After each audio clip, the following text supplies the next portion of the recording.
Don't walk under it while I'm landing here. I just wanted to say, your car was made in the town that I was born and raised in. Bowling Green, huh? Yes, sir.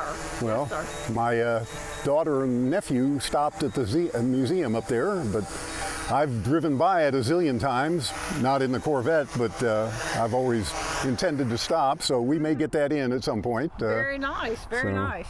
So Yes, we're proud of our Corvettes.